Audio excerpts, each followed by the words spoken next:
होऊ नये अशीच आमची भूमिका आहे।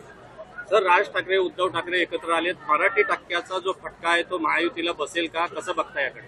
मला वाटतं की उद्धव ठाकरे राज ठाकरे एकत्र आल्यामुळं आमची महायुती मजबूत झालेली आहे। एक तर उद्धव ठाकरे राज ठाकरे एकत्र आल्यामुळं महायुतीमध्ये फूट पडलेली आहे। काँग्रेस पक्ष त्यांच्यासोबत जायला तयार नाही।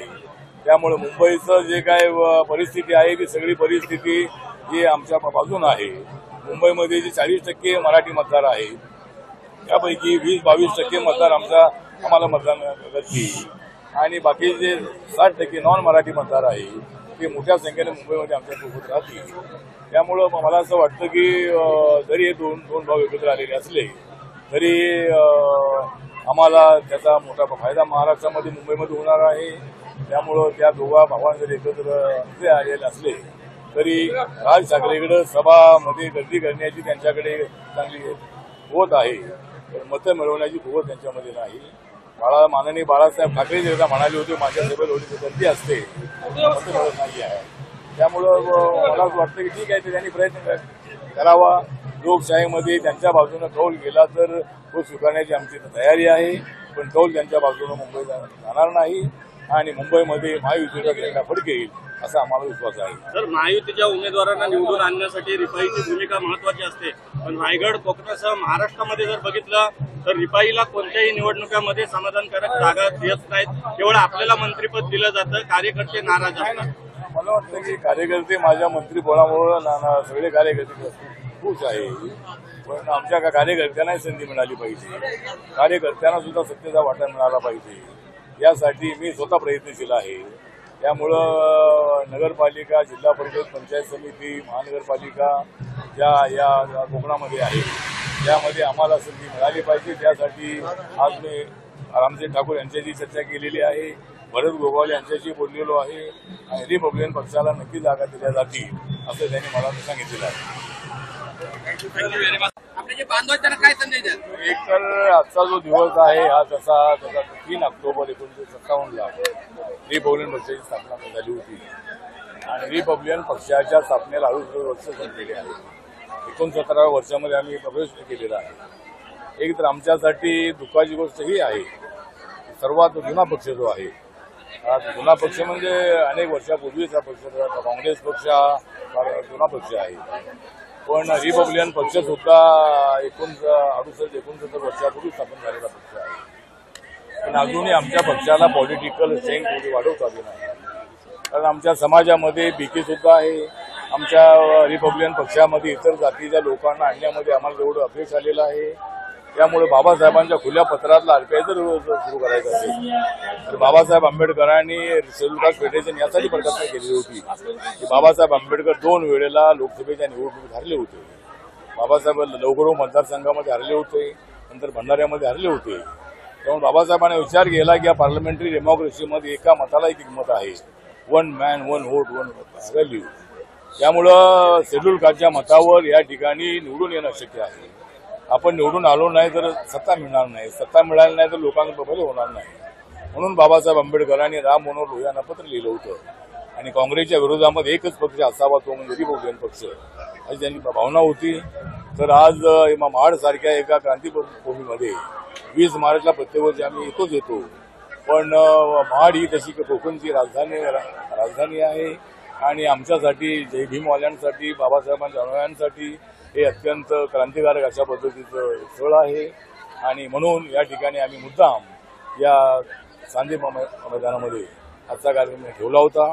पाऊस 3 ऑक्टोबरला असल्यामुळे आम्ही या कार्यक्रमाला पुढे ढकलला होता, पण पाऊस आज होता, म्हणून पाऊस जरी असलाही पावसाची आवश्यकता आहे, पण पाऊस अवेळी पडल्यामुळे शेतकऱ्यांचं मोठं नुकसान होतं आणि त्यामुळं ठीक आहे पाऊस जरी असलाही तरी मेळाव्याला लोक हजारो संख्येने आले होते आणि पाऊस असल्यामुळे ते सगळे या सभेच्या सगळे उतरत नाही, तरी त्यांच्या भावना आमच्या पाठीशी आहेत आणि रिपब्लिकन पक्ष जो आहे हा व्यापक करण्यासाठी रिपब्लिकन पक्ष गावागावाचा रिपब्लिकन पक्ष झाला पाहिजे। एका बौद्ध वाड्याचा पक्ष स्थापन करून आपल्याला बाबासाहेबांचं स्वप्न साकार करता येणार नाही। बाबासाहेबांचं स्वप्न साकार करायचं असेल तर गावाचा रिपब्लिकन पक्ष, जिल्ह्याचा रिपब्लिकन पक्ष, तालुक्याचा रिपब्लिकन पक्ष, शहराचा रिपब्लिकन पक्ष अशा पद्धतीनं सर्व जाती जमातीच्या लोकांना आणून या पक्षाला व्यापक बैठक घ्यावी लागेल आणि कार्यकर्त्यांना मी आवाहन केलेलं आहे की आपण रिपब्लिकन पक्ष जो आहे बाबासाहेबांच्या खुल्या पत्राचा उभा करण्यासाठी आपण प्रयत्नाची पराकाष्ठा केली पाहिजे आणि एका जातीच्या मतावर आपल्याला सत्ता मिळणं अशक्य आहे. त्यामुळे बहुजनांची मतं, मराठा समाजाची मतं, अल्पसंख्याकांची मतं, या सर्व जाती जमातीची मतं मिळवण्यासाठी रिपब्लिकन पक्षाच्या कार्यकर्त्यांच्या मतं असली पाहिजे आणि येणाऱ्या ज्या जिल्हा परिषद, पंचायत समिती, नगरपालिका, महानगरपालिकेच्या निवडणुका ज्या आहेत त्या निवडणुकीमध्ये भारतीय जनता पार्टीने आम्हाला सोबत ठेवलं पाहिजे. भारतीय जनता पार्टीचा जुना मित्र आम्ही आहोत. एक तर बाळासाहेब ठाकरे यांच्यासोबत माझी भेट झाल्यानंतर शिवशक्ती भीमशक्तीचा प्रयोग महाराष्ट्रामध्ये यशस्वी करण्याचा आम्ही प्रयत्न केला होता आणि बाळासाहेबांनी मला सांगितलं होतं की जर आपण आमच्यासोबत आला तर आपल्याला सत्ता मिळेल आणि मी आणि माझा पक्ष त्यांच्यासोबत गेल्यानंतर 2014 भाजप, शिवसेना आणि आरबीआयला त्या ठिकाणी सत्ता मिळाली होती. त्यामुळं रिपब्लिकन पक्षाची मतं जरी कमी असली तरी सत्तेवर कुणाला आणायचे ठरवण्याचा अधिकार आम्हाला आहे आणि त्यामुळं आज मी कार्यकर्त्यांना आवाहन केलेलं आहे. येणाऱ्या जिल्हा परिषदेच्या निवडणुका ज्या आहेत, महापालिका, नगरपालिकाच्या निवडणुका या आपल्याला महायुतीने लढायच्या आहेत आणि भारतीय जनता पार्टी हा आमचा जुना मित्र पक्ष आहे. त्यामुळं भारतीय जनता पार्टीने आम्हाला ठिकठिकाणी जागा सोडाव्यात यासाठी देवेंद्र फडणवीस आपण बोललेलो आहोत. त्यानंतर आमचे रवींद्र चव्हाणजी जे बीजेपीचे अध्यक्ष झालेले आहेत त्यांच्याशी आपण बोललेलो आहोत. साटम जे मुंबईचे अध्यक्ष त्यांच्याशी बोललेलो आहोत आणि रिपब्लिकन पक्षाला सत्तेचा वाटा मिळाला पाहिजे, रिपब्लिकन पक्षाला योग्य त्या जागा मिळाल्या पाहिजे अशा पद्धतीची आमची मागणी आहे. सर, संविधानिक एक मत महत्वाचं आहे असं आपण या ठिकाणी म्हणता. परतीच्या पावसाळ्यात प्रचंड मोठं नुकसान झालं आहे कोकणामध्ये, संपूर्ण महाराष्ट्रात. अजूनही शासनाकडनं मदत मिळत नाही. केंद्राकडनं काही मदतीची अपेक्षा आहे का? कोकणासाठी मला वाटतं की केंद्राने मदत दिलेली आहे. 1314 कोटी रुपये जे आहेत ती केंद्र सरकारने दिलेली आहे आणि राज्य सरकारने 31,000 कोटी रुपये जाहीर केलेले आहे. शेतकऱ्यांना मिळाले नाहीत अशा अनेक तक्रारी आहे. त्यामुळं सगळ्या अधिकाऱ्यांनी जे आहेत अधिकाऱ्यांनी ताबडतोब शेतकऱ्यांपर्यंत मदत पोहोचवली पाहिजे. त्याचबरोबर काय कॉर्पोरेटच्या लोकांनी सुद्धा मदत केलेली आहे. अनेक वर्तमानपत्राच्याही लोकांनी मदत आवाहन केल्यानंतर त्या ठिकाणी मदत गोळा झालेली आहे. त्या मदतीचा सुद्धा फायदा जो आहे हा फायदा शेतकऱ्यांना मिळाला पाहिजे आणि कोकणामध्ये तर आता भात शेती जी आहे त्यानंतर आपली आंब्याची शेती आहे, बाकी हॉर्टिकल्चर मोठ्या प्रमाणामध्ये आहे. याचंही अवकाळी पावसामुळे नुकसान झालेलं आहे. त्यामुळे त्याचा लवकरात लवकर पंचनामा करू कोकणातल्या भात शेती शेतकऱ्यांना आर्थिक मदत मिळाली पाहिजे अशा पद्धतीची मागणी आहे.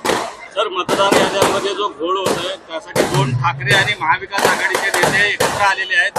आपण म्हणताय संविधानानुसार एक एक मत महत्वाचं आहे. याच्यावर आपली काय प्रतिक्रिया आहे? माझी प्रतिक्रिया हीच आहे की मत चोरी जी आहे ती मत चोरी ही आज होते असं नाही आहे.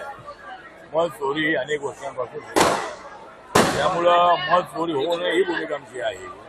जरी सत्याचा मोर्चा जरी त्यांनी काढलेला असला तरी सुद्धा या अगोदरपासून ज्या यादी आहे काँग्रेसचं सरकार असल्यापासून आता या हातात बाहेर काढलेली आहे त्याला सरकारला जबाबदार धरणं अयोग्य आहे. त्याला इलेक्शन कमिशनकडे त्यांनी तक्रार करायला हरकत नाही आहे. राज ठाकरे, उद्धव ठाकरे आणि सगळे शरद पवार, काँग्रेस वगैरे शेतकरी कामगार पक्ष, कम्युनिस्ट पक्ष सगळे एकत्र आले होते आणि त्यांनी ज्या तक्रारी आहेत त्या तक्रारी ज्या आहेत इलेक्शन कमिशनवर मांडायला हरकत नाही आहे. मतांची चोरी होऊ नये अशी आमची भूमिका आहे. पण ज्यावेळेला तुम्हाला ज्या मोठ्या प्रमाणामध्ये लोकसभेत जागा मिळाल्या त्यावेळेला तुम्ही मताची चोरी केली होती असा काय आम्ही तुमच्यावर आरोप केला नाही. पण आमची सत्ता आल्यानंतर मात्र आपण सांगताय की आम्ही मतं चोरलेली आहे.